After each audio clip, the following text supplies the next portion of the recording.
Mga karos, good morning po. Good morning. Welcome back po muli dito sa aming channel. Yan, another day and another house improvement.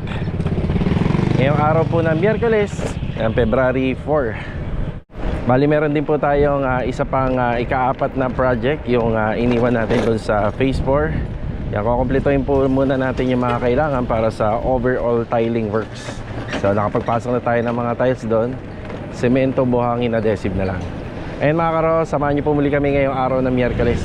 Yan, project update tayo. Let's go. Tara. Okay, nandito tayo sa phase 3. Yan, good morning sa aming mga client owner po. Good morning. Yan, bali ang gumagawa po rito ngayon si ano lang po, si Bilog at saka si Epoy. Yan, nagpaalam si Ricky ngayon na baka mag half day. Ito na po yung mga nagagawa rito.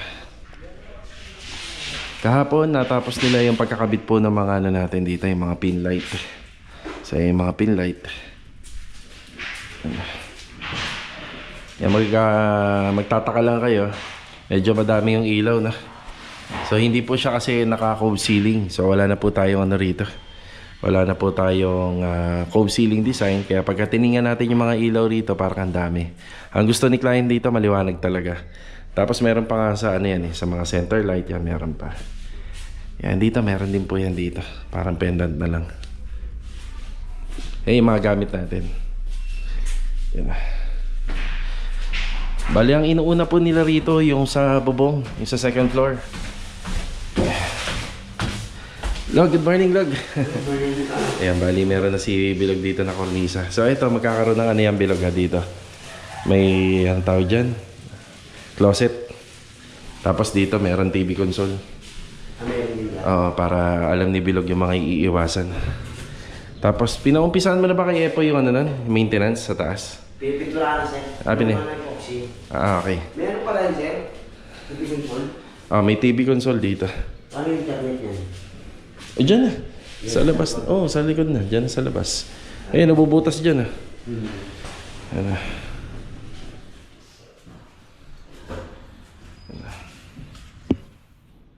Yan, ito muna yung update. Tapos pinaumpisa na po natin yung sa bubong. Yan, ang unang ginagawa doon is nag-epoxy primer. Tapos magpapahid ng elastosil. Tapos mag-boboysen roof guard. Log, wala ka na bang elastosil? Nagamit niya na. Nakapag-apply na kayo sa bubong sa taas? Tapos na. Ilan pa kailangan mo? Kahit ano lang sir, dalawa. Dalawang sachet na malalaki. Dito na lang yung mga text ko. Yun dito. Okay. Pero yung mga flashing yan, okay na? Yung mga paikot. Sige. Galing muna tayo ng hardware. Nagbayad tayo ng mga kinuha nila Bilog na materyales. Plus, bumili na tayo elastosil. Bali, 3 na to. Pai! Pai! Pai, morning! Tingnan ko kung aabot dyan. Saluhin mo. Yan na. 3 sachet na itong binili ko. Baka kulangin eh. Sige, dyan ka lang. 1, 2, 3. Ay, bitin. Sorry. Bitin. Yan na, kukunin na lang po nila. So, sana na po tayo. Tansa Garden Premier. Kung nasa Lucana, hindi na bababa. Tara. Nandito na po tayo sa garden. Ang ganda talaga ng mga pine tree oh. Ang ganda panoorin sa video. Nung kamakailan lang, nung bago kami gumagawa rito, hindi pa ganyan katataas eh. Parang nadoble yata yung taas nila. Kasing taas na ng bahay oh.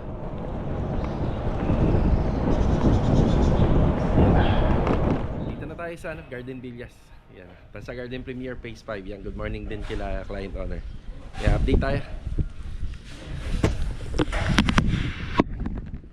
Meron daw paparating na bagyo according sa balita. Grabe yung ulap oh. Kapal. Pero dito direct naman yung araw. Rusty, good morning Rusty. Good morning. Si Rusty nasiraan kahapon ng kamusta motor mo? Okay na? Okay na po.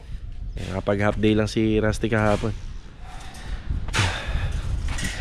Roofing framing dito sa harapan ng bahay. Yun ang materialis na ginamit natin dyan, 2x3 at saka 2x2. Yung ano po nito, yung gutter nya, naka po siya, nakalabas, hindi po nakatago. So ganun po yung gagawin natin dyan. Ang ano po natin dito, ang mga preferences natin, nang hindi bumigat ng husto yung ano, yung pinaka-framing. Yung framing po ng ating mga trusses. So pag bumigat to kasi yan, lulundo sa gitna yan. Ang usapan kasi namin ni ma'am, wala pong nakatukod sa gitna. So hindi daw nila gusto na nakatukod sa gitna. Bali dito meron na talaga to, meron tayong paa dyan. Tapos sa kabila naman wala na dahil nakapatong na tayo dun sa mismong poste na ginawa natin dito sa balcony, dito sa may left side wall. Yan. Ayan, roofing framing. Bali ang pinakasukat nito is nasa 120 cm. Yung roofing framing natin, kung ano yung sukat ng balcony. Yan, kailangan daw talaga nila magkaroon ng ano dyan ng bubong. Maganda na rin. Parang yan na rin yung pinaka-canopy ng sliding door at saka ng window dito banda. Yan sila Master Jojo yung gumagawa rito. Yan si Master Jojo. Morning Master Jo. Good morning. Yan, roofing framing. Yan, nababawas-bawasan na yung mga materialis natin. Ito.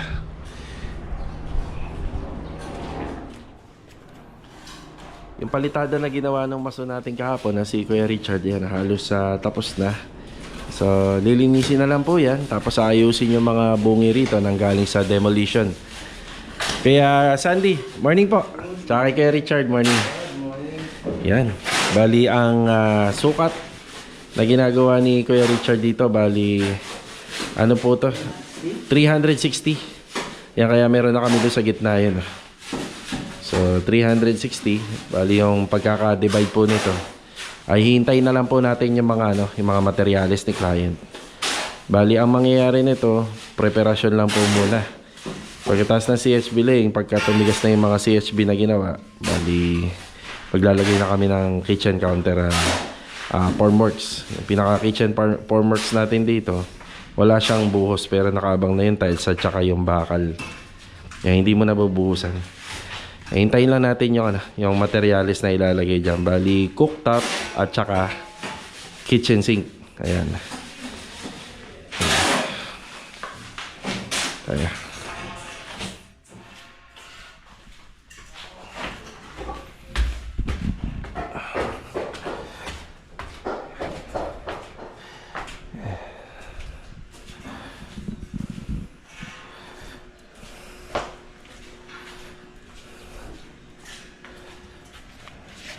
Mukha lang siya mataas dun sa baba, pero pag nandito ka, ayun yung trusses.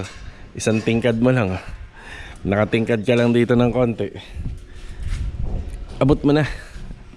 Mukha lang siya mataas sa pag nandun ka sa baba. Hindi naman mahihirapan mag-install ng bubong dyan, Jo.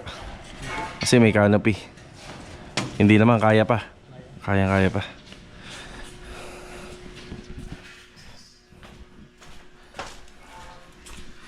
Kuya Boy, morning po, Kuya Boy. Morning, boy. Yan, morning. Tinutuloy lang naman ni Kuya Boy dito yung mga pang-electrical natin.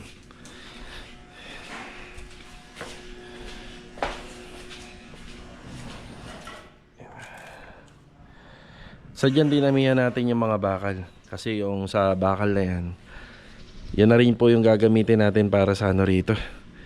Yung framing ng ating fence grills at saka ng mga gate. Sa gate nga pala, ang detalye nitong gate is folded. So manual siya na swing door. Yung mga ganito kalalaking harapan ng bahay, maaari na sana yan sa mga automated. Kaso nga lang, mas pinili pa rin at mas prepared nila client yung manual na lang po. Pag sinabing manual, yung tao mismo yung nagbubukas. Yung mga kasi ngayon, automated gate. Yan, pwede po siyang remote control. Yan, mas prepared po nila client yung rito. Swing door. Apat yan, Jo. Apat. Yan, apat ang ilaw natin dito. Kaya hindi na ho kami naglagay dyan, sa pinaka-eaves. Na banggit ko yan dati. Hindi na kami naglagay kasi matatakpan lang naman po ng bubong. Yan, isa sa mga priority talaga nila na magkaroon ng bubong to. Tapos sa susunod, kung kaya pa ng budget, baka itong sa garahe i-extend. Ras, sige Ras. Sige, paputol si Rusty.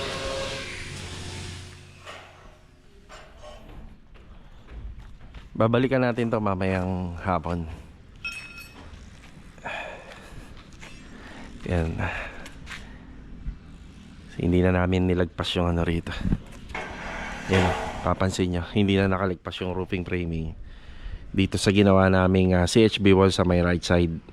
So nakalabas na ho kasi yung ano dyan, yung gutter nya.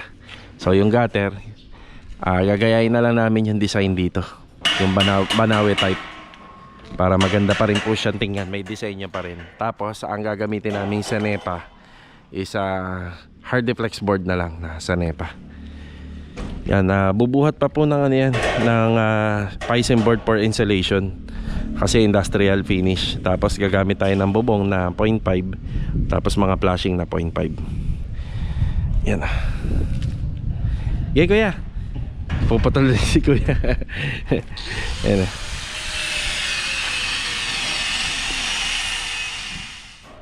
Hindi muna ako umalis. Yan, nag-meeting muna kami dito. So ganun naman kasi pagka halimbawa nagba-vlog ako, may ilang oras pa ako nagtatagal sa site bago ko pumunta sa ibang project. Yan, usap muna para walang makakaligtaan. Ayan.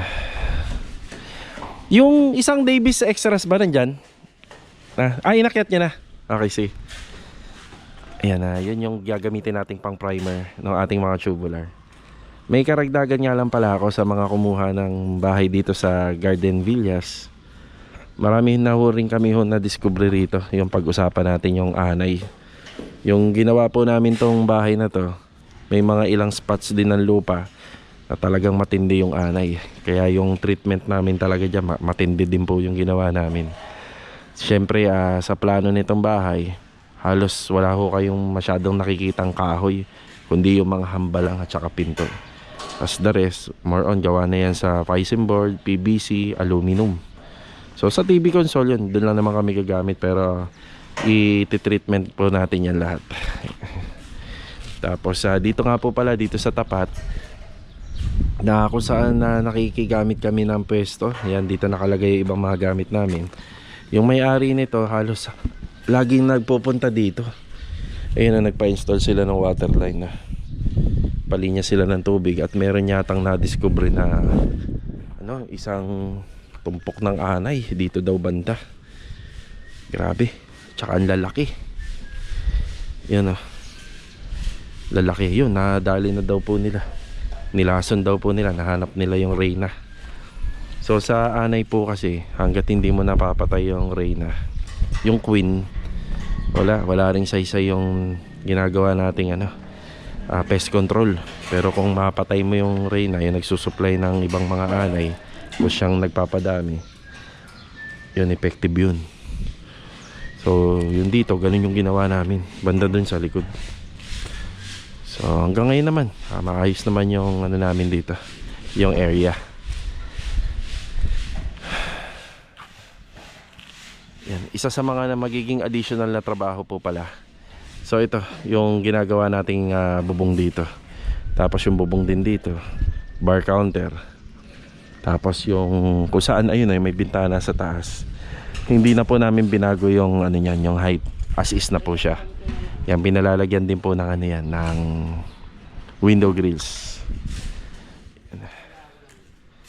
Tapos dito, nag-usap kami ni client kasi kapag binago natin yung elevation ng bawat steps at saka yung riser, so napakalaking trabaho. Ang gusto lang nila, magtapos po sa oro, yung pinakataas sa third floor. So ito, nagdagdag na kami ng isang rito, isang baitang. So isang steps ng riser and footstep, na kung saan dito mag-uumpisa yung oro, diba? So nakatulong din yung additional na to. So ito, additional na trabaho pa rin po na pinagawa pala ni client to.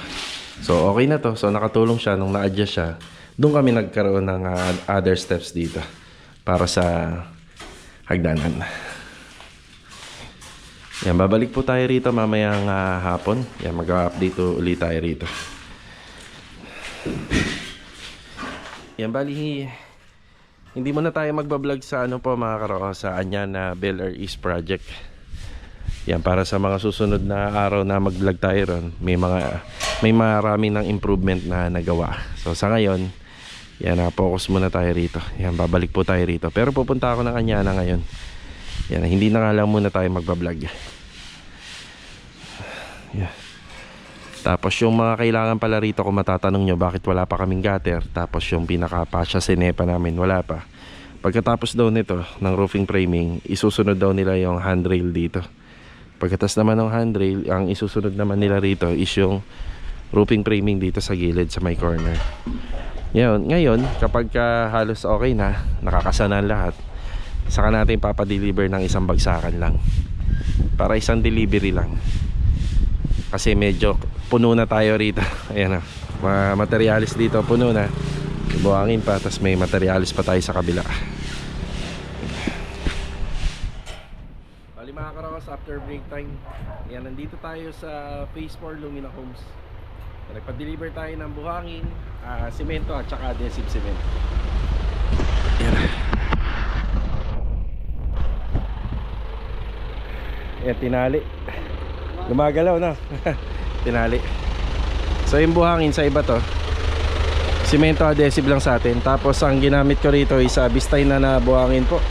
Para yung tropa na ilalagay natin dito, dire-diretso lang po yung gawa. Yan, nag-uumpisa na po sila magkarga ng or mag-deliver ng ating ABC adhesive cement at saka ng advanced cement. Tapos bumili uli ako ng ready fix para rito. Ito naman ay gagamitin natin sa Tansa Garden. So naubos na yung isang binili natin ito. Yung para sa pastry, bumili rin ako nito noon sa Wilcon ko nabili. Bali, enough na yung isa. Yan.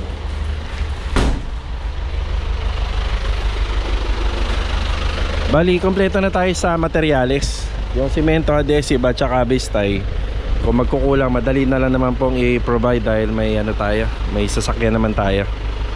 So yung tiles din, kung sakali magkulang or mabasagan, ang kulang na lang dito ay tao. Ang tansya ko rito, dapat 2 to 3 days pa yung delivery. Nakiusap tayo dun sa kakilala natin na guard kasi wala naman na pong opisina rito sa Lumina na mag-aasikaso ng mga gate pass. So kompleto naman daw kasi yung permit nito. Yun ang maganda kapag kompleto ka sa permit, may construction ban, kaya makakapasok naman po ng maluwag. So binababa na lang po yung simento at adhesive. Halos okay na at kompleto na tayo rito. Tara. Bali mga karos, nandito tayo sa Anyana office. So si Mrs. ayun pumasok na sa opisina. So una, kumuha tayo ng gate pass para po sa maghahakot uli ng panambak mamaya. Tapos kailangan po kasi kapag kalagpas alas 5 na rito sa Anyana, kailangan na po ng overtime working permit. So yung binabanggit ko kahapon sa vlog dito sa Anyana Bel Air East project po natin, hindi po uli pinapasok yung maghahakot ng panamba kasi dumating siya alas 5 pasado na. So mahigpit po rito yan na kapag tapos po ng alas 5 ay lahat ng workers po dapat nasa labas na. Tapos hindi na rin po magpapapasok yan ng mga delivery. So ang nangyari ngayon, kumuha uli kami ng gate pass, tapos working overtime permit para mamaya sa maghahakot ng panambak. Tapos kumuha na rin kami ng gate pass para po sa ipapasok nila master batang bukas. So bukas magkakabit sila master batang ng glass door, owning window, sliding French type door, glass door and aluminum dito sa may second floor sa may master's bedroom, at saka ng isang screen door. Ayun po, yun po yung mga ipapasok po nila. Hintayin lang natin si Mrs. Yan, medyo magtatagal kasi medyo marami akong ipinagagawa. Pati yung ID po ni Bilog ho kasi hindi na rin po na i-release. Yun yung ID ni Bilog. Nawala po rito sa loob ng opisina yata, hindi na naibigay. So kailangan po kasi natin si Bilog sa finishing. Kapag malapit na matapos, kailangan din po natin siyang dito, kailangan natin siya papasukin. Time check 2:47. Yan, after po namin dito, may bibilin lang po ako sa labas. Bibili tayo ng pintura. Tapos yun nga, hindi na ako makakapag-shoot dito sa Anyana, pero dadaan po ako dyan ngayon. Yan, para tingnan po yung mga ginagawa nila. Tapos babalik ako sa Tansa Garden Premier Project. Hintayin ko lang si Mrs. Dito na po si Mrs. Ngayon lang tayo nagtagal dito na. Kamusta? Nanap nga talaga nila yun sa record ni Tilong. Wala daw talaga. Ba, nagpasa naman tayo ng ano Oo niya. nga. Oo. Hanapin pa daw. Bukas daw, balik-balikan daw. Okay, so babalik tayo. So ito yung ating gate pass. Yan na. Yung working ano. Tapos yung working daw, tawagan mo daw si Sir Rani. Wala si Sir Rani dyan. Okay, so wala. Hindi siya makapag-decide kasi talagang hanggang 5 lang daw talaga. Hanggang 5 hindi na daw talaga pwede mag-account. Ayun lang. Oo. Sige, kakausapin ko na lang kasi para naman to sa kalinisan ng subdivision. Dahil medyo madami na nga yung ano doon, panambak. Sige, tatawagan ko. So, ito mga karosa, papunta kami ng Anyana ngayon. Tapos after nun, dediretso naman po kami ngayon sa Tansa Garden Premier Project para makapagbigay ng update doon sa mga nagawa ng tropa. Tara. Paint center muna tayo doon sa malapit sa Anyana. Nandun yung Anyana, ito paint center. So magpapatimpla lang tayo ng 3/4 ng galon. So kung ito yung isang galon, hanggang dito lang. So ito yung ipapatimpla po natin, gunmetal gray. So sabi ni client, yung papunta na sa black. So nakikita ko, ito po yun. So ito yung black, ito yung gunmetal gray. Yun o. Sana nakuha, ma'am. Diba?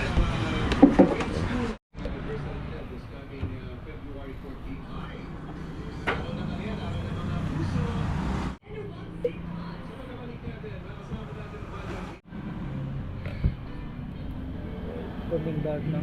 Oo, yun o, sakto-sakto. Yan na. Ayos. Op, yeah.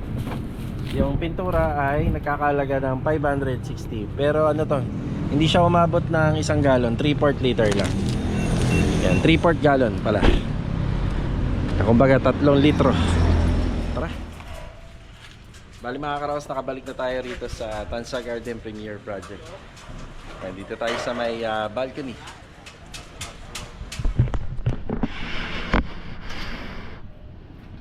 Okay, bali ito yung ating roofing framing dito sa balcony. So ito yung mga detalye na ginawa natin dito. Bali sa Raptor, bali ang ating gagamitin po natin dito is sa Cenepa. Bali yung made of Pisum board. So 9mm or 12mm pwede po. So conforme po dun sa load na sa computation natin dito. Yan, kasi kailangan hindi po masyadong mabigat do dahil ang pundasyon nito dulo sa dulo.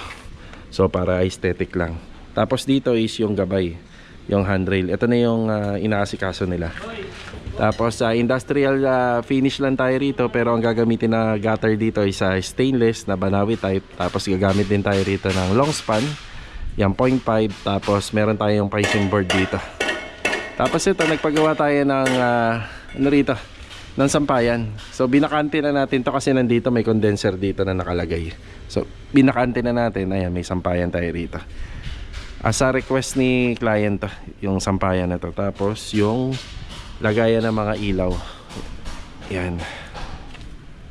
So 4 na ilaw. Ito na yung inaasikaso nila, yung dito. So electrical hanggang sa makumpleto natin. Tapos yung kinikwento ko palagi rito sa vlog, yung piping. Yan, hindi pa muna. Pero may mga materialis na tayo. Tapos yung sa mga kitchen accessories or appliances, yung kailangan na rin natin yun. Pero baka mahuli na at bibilin pa po yata nila client. So baka bilhin na po kagad, tapos at least makuha natin yung sukat. Pero kung may sukat na, kahit hindi na natin kailangan yung on-hand. Pero kung may on-hand, mas maganda. So ito, ang pinamporma na lang natin dito ay sa mga metal paring. Yan, mabilis na paraan to at matibay din naman. Tapos naglalagay tayo ng tiles. So yung tiles natin dito, yun, glossy tiles yung nilagay po natin dito. Yung ginamit natin dito sa, yung gagamitin natin dito sa first floor. Tapos bago po tayo maglagay ng buhos dito, papahiram po natin to ng ready fix. Tapos kapag magbubuhos na, magpapahid muna ng adhesive cement. Saka po magbubuhos po ng halo. Yan ay wala pang mga bakal yan kasi wala pa po yung ano natin, yung cooktop at saka yung kitchen sink. Yan wala pa. Tapos dito banda, ayan na, gumagawa na rin po sila rito ng outdoor kitchen natin. Ang sukat niyan is 120 lang yan, kuya na? 120? 175. Magiging 180. Yeah, magiging 180 pala po ito. So outdoor kitchen is 180. Kung nasan si Kuya Richard, nandyan nakalocate yung kitchen sink. Tapos countertop po doon para maluwag-luwag pa. Kung matatanong nyo bakit hindi mahaba, hindi po nila prepared yung mahaba rito. Tapos hindi po natin yan pwedeng ilagay rito kasi may fence grills. Tapos doon naman may mga mechanism tayo dyan na mga water tank and filtration, water storage. Yan. Okay na muna tayo rito at ito po yung update. Yan sa project natin sa Tansa Garden Premier Project. Yan na, handrail. Bukas makikita na natin na meron ng gabay dyan. So pag sinabing gabay, kasi pag pumunta yung tao dyan, hindi siya basta-basta malalaglag dyan. May harang at may hawakan. So may gabay. Tapos sa mga susunod na araw pa, yung framing nito. Ayos. So time check is mag-alas 4 pasado na po. Ang gagawin na lang po natin, kasama ko pala si Mrs. Ang gagawin natin, bibilin pa natin yung mga kailangan pa dun sa Anyana Bel Air East Project para pagpasok ng tropa, ayan, bali papadala na lang po natin sa kanila bago sila pumasok. Tapos yung update nga pala sa Panambak dun sa Anyana, kasi hindi na ako nag-shoot ng video pero pumunta kami ron. Linggo na lang po hahakutin. Ayan o, pati Panambak na i-update natin dito. So at least nalalaman ninyo na sa mga taga Anyana na kung ano yung mga bawal para pag nagpagawa kayo, ready na rin po kayo. Mga karos, hanggang dito na lang po muna yung vlog natin yung araw po ng Miyerkules. Kita-kita na lang po ulit tayo for the next video. Yan, shoutout nga pala kay Sir Andrew Cruz at saka kay Ma'am Rowena Asuncion. Yan, God bless po sa inyo. At binabati ko po si Sir Locinario Ameliano. Yan, happy birthday, God bless, and more birthdays to come pa po. So hanggang dito na lang. See you on my next vlog. Let's go. Tara.